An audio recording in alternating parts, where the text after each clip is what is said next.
Hola, me llamo Brian Walid. El título de mi charla es Exploración de las secuelas posagudas de la COVID-19. No tengo conflictos de intereses para declarar. Pienso que todo el público conoce bastante bien el virus que se muestra aquí. La pandemia por el SARS-CoV-2 nos ha afectado a todos. Veremos las ramificaciones respecto de la morbilidad y mortalidad durante años, y el propósito de esta conferencia es hablar sobre las complicaciones que podemos esperar, en especial, las relacionadas con el dolor. Me gustaría presentar al público el término secuelas posagudas de la COVID-19 o PASC. Las PASC se definen como los síntomas persistentes, la recuperación tardía y las complicaciones a largo plazo que ocurren más allá de las 4 semanas del inicio de la infección por SARS-CoV-2, y este término general se usa para referirse a todo lo que sigue a la infección por COVID. Entonces, ¿qué podemos esperar después de la COVID? Esas expectativas se pueden prever repasando los principales mecanismos fisiológicos de la COVID que provocan lesiones en los seres humanos. Así, el primer grupo importante de impacto que tiene la COVID en los seres humanos es la capacidad de desencadenar inflamación en forma directa. La inflamación por COVID-19 es suficientemente evidente como para causar lesión tisular grave en algunas personas, y la inflamación en sí puede persistir después de que la infección aguda se resuelve, y eso puede estar relacionado con todo tipo de diferencias en factores del huésped. Puede haber diferencias en la respuesta del sistema inmunitario innato de una persona a otra, ya sea por activación excesiva de monocitos o macrófagos, o incluso activación excesiva de inflamasomas que lleva a problemas persistentes. También hay diferencias conocidas en la respuesta inmunitaria sistémica de las personas.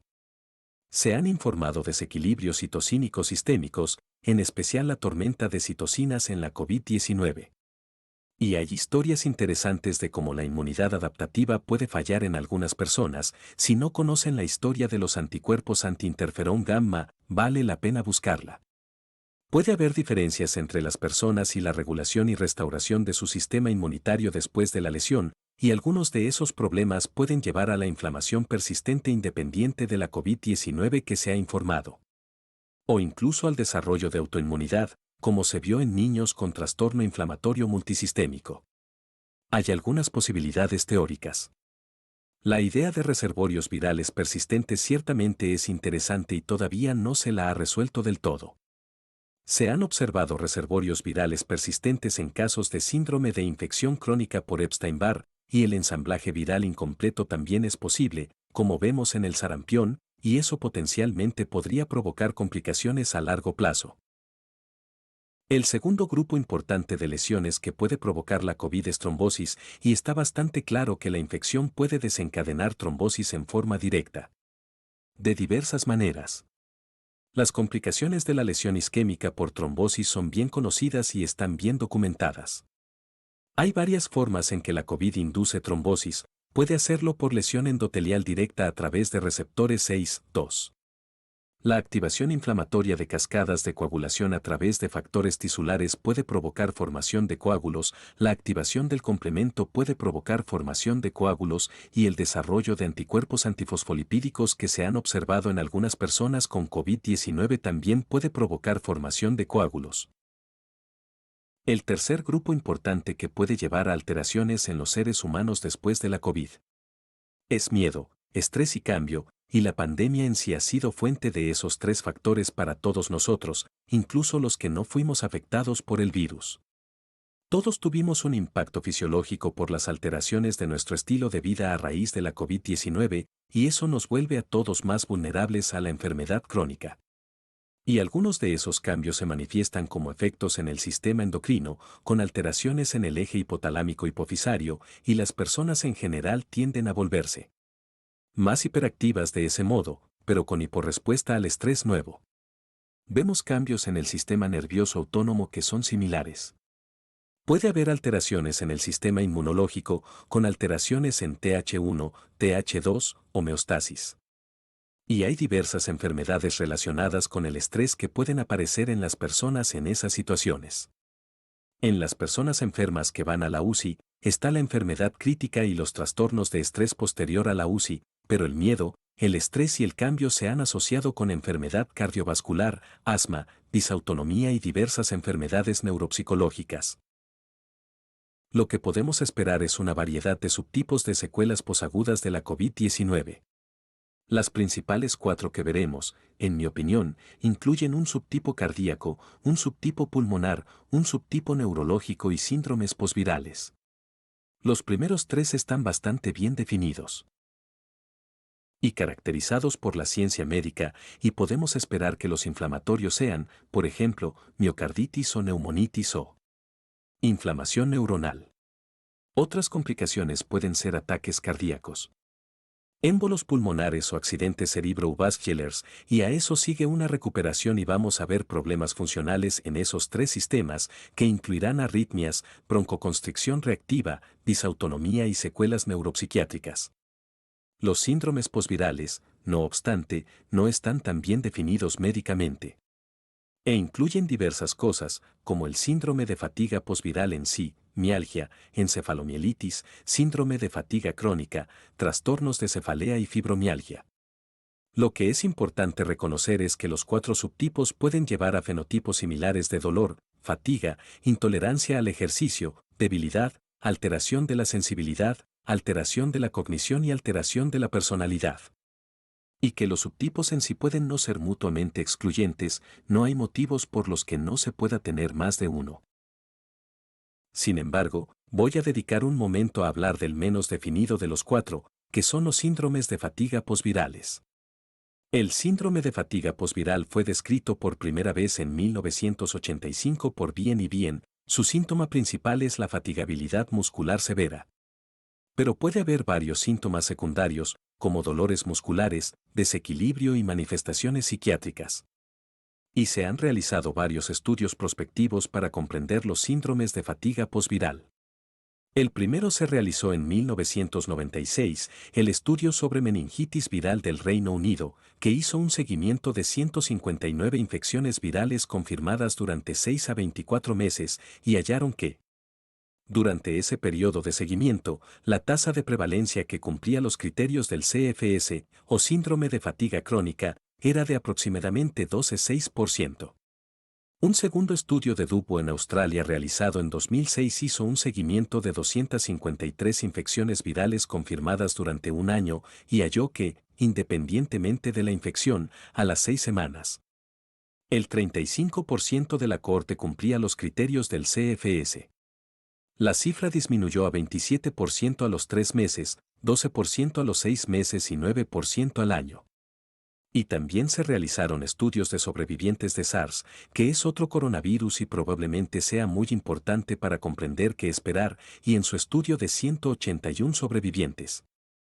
Durante 41 meses, el 15% informó trastornos de dolor para el final de la vigilancia, el 40% informó fatiga persistente y el 27% habría cumplido los criterios del CFS. Los antecedentes sugieren enfáticamente que la fatiga posviral será un problema considerable para el SARS-CoV-2. Entonces, hagamos algunos cálculos. Al 26 de agosto de 2021, había alrededor de 214 millones de casos de COVID-19 en todo el mundo. Si usamos el estudio de Dubo como ejemplo de lo que podemos esperar, a los 3 meses esperaríamos alrededor de 74 millones de casos de fatiga posviral. Eso disminuiría a unos 25,6 millones a los 6 meses. En un año, 18 millones de personas tendrían un problema de fatiga posviral debido a la infección por COVID. Si postulamos que el 5% de las personas nunca se recupera, estamos hablando de 17 millones de personas a nivel mundial cuya vida habrá sido arruinada por la COVID-19. Esas estimaciones razonables de la carga de la fatiga posviral por SARS-CoV-2 son bastante alarmantes. Entonces, con eso en mente, mis colegas y yo en los Institutos Nacionales de Salud elaboramos un estudio de investigación para comprender la historia natural de la convalecencia posterior al coronavirus 19. Y en ese estudio de base buscamos examinar a las personas de una manera amplia y luego usar técnicas que analicen la biología en el tiempo. Hoy solo voy a hablar sobre los datos de fase A que se recopilaron mediante entrevistas telefónicas y encuestas por Internet. Esto incluye a 145 personas y como pueden ver, aquí están las características demográficas básicas. ¿Qué problemas tenían antes de la COVID en esta cohorte? Bien, pueden ver que algunas de las cosas que esperaríamos es que muchas personas tuvieran problemas premórbidos, como M/CFS o fibromialgia, síndrome de Ehlers-Danlos. Muy pocas personas lo tenían, nadie tenía síndrome de fatiga crónica, y 2% de la población tenía fibromialgia como morbilidad previa. Como es de esperar, síndrome de colon irritable. Lesión cerebral traumática, pérdida de conciencia por lesión y enfermedad tiroidea no son raras, pero tampoco son tan frecuentes, alrededor del 15% de nuestra población. Los problemas de ansiedad y depresión antes de la COVID los vemos en alrededor de un tercio de la cohorte e, inesperadamente, un 63% de la cohorte. Describió problemas de alergias estacionales. En Estados Unidos hubiéramos pensado que esa cifra sería de alrededor de 30%. Sin embargo, en conjunto, parece poco probable que las afecciones preexistentes en sí expliquen los síntomas de PASC en la mayoría de los casos. Entonces, ¿qué clase de historias nos cuentan estas personas después de la COVID? Como pueden ver, algunos recuperaron su estado de salud habitual, algunos continuaban tan enfermos por COVID como en el peor momento de la enfermedad, pero son pocos. Los dos relatos más frecuentes fueron que las personas se enfermaron, mejoraron un poco pero que los síntomas que tenían cuando estaban enfermos nunca se resolvieron del todo. Eso representó a 47 personas de la cohorte. Pero el relato más habitual es el de personas que mejoraron y luego desarrollaron otros síntomas que no habían tenido durante la infección por COVID, los cuales persisten y les impiden volver a su estado de salud normal. Lo que es importante reconocer es que habrá múltiples relatos sobre cómo se desarrollaron síntomas de PASC, y deberemos tener eso en cuenta al evaluarlos. En cuanto a los tipos de síntomas que tienen las personas después de la COVID, vemos que los síntomas de fatiga posviral son bastante frecuentes. El 83% de nuestra cohorte manifiesta fatiga y problemas cognitivos, sueño no reparador aparece en alrededor de 2/3 de la cohorte. Pero algo que sorprende es que la intolerancia al ejercicio solo se ve en alrededor de 1/3 de nuestra cohorte, siendo que la intolerancia al ejercicio es un requisito indispensable de la mialgia, la encefalitis y el síndrome de fatiga crónica. Sin embargo, los problemas cardiopulmonares también son bastante frecuentes, vemos dolor en el pecho, falta de aire en reposo en 37 a 44% de esta cohorte. Y las manifestaciones neurológicas tampoco son infrecuentes, vemos sensación de hormigueo y debilidad en más del 50%, síntomas autonómicos, como mareos al ponerse de pie, en alrededor de la mitad de la cohorte. El dolor generalizado, que es el requisito indispensable de la fibromialgia, se ve en alrededor de 1/3 de la cohorte y los problemas del estado de ánimo en aproximadamente 2/3 de la cohorte. Pero para mí lo que esto sugiere es que no bastará con el mero informe de síntomas para determinar el subtipo de PASC. ¿Y qué tan graves son los síntomas de las personas? Como ayuda para ilustrar la gravedad de los síntomas, usaremos datos recopilados con el Sistema de Información de Medidas de Resultados Informados por los Pacientes, o PROMIS, que fue elaborado como una suerte de sistema estándar de resultados informados por los pacientes. Aquí pueden ver que los síntomas pueden calificarse de 20 a 80. Cada 50 es una suerte de promedio de la población, cada 10 puntos es una desviación estándar, el corte entre estado normal y enfermedad leve es aproximadamente 55. El corte entre leve y moderado es 60. Y lo que hice fue trazar una línea negra en las diapositivas que siguen para mostrarles el límite de la gravedad moderada. Entonces, aquí tenemos fatiga, en verde está nuestra cohorte de PASC, en azul, voluntarios sanos que recopilamos como parte de otro protocolo para estudiar la M/CFS. Y en rojo están los pacientes con M/CFS que forman parte de ese protocolo. Como pueden ver, todo este espacio hacia la izquierda es como se ven los voluntarios sanos respecto de sus manifestaciones de fatiga. Lo cierto es que prácticamente no manifiestan fatiga. A la derecha en rojo están los pacientes con M/CFS, cuyo trastorno se define por fatiga, y cada uno tiene al menos niveles moderados de fatiga.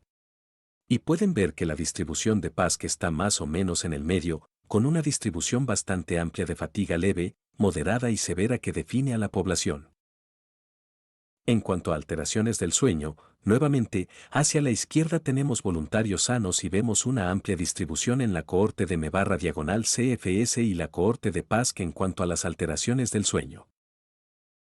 Respecto de la ansiedad, también a la izquierda tenemos voluntarios sanos, pero la ansiedad no parece dominar. Ni definir la cohorte de PASC o la cohorte de M/CFS y sus distribuciones se ven bastante parecidas. No obstante, con la depresión hay bastantes diferencias entre las cohortes, nuevamente vemos los voluntarios sanos a la izquierda, pero la cohorte de M/CFS.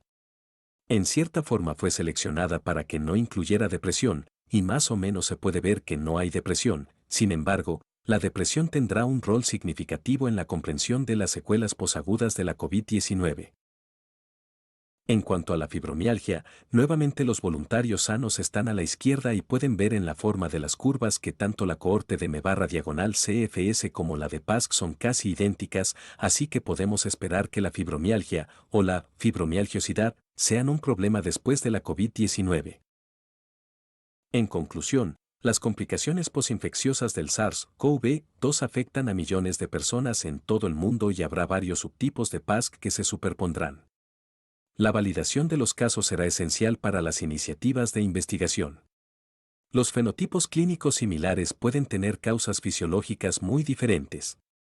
Una selección cuidadosa de herramientas de medición permitirá describir las PASC y sus subtipos y permitirá comparar la población general con otros estados patológicos.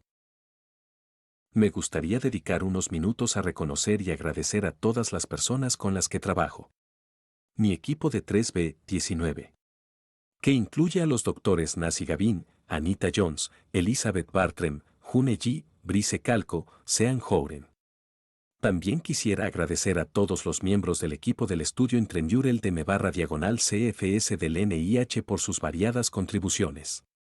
También quisiera agradecer a los empleados del Instituto Nacional de Enfermedades Neurológicas y Accidentes Cerebrovasculares por su apoyo para mi programa de investigación y, lo que es más importante, agradecer a todos nuestros voluntarios en la investigación por su tiempo y esfuerzo y por ofrecer sus cuerpos para el estudio.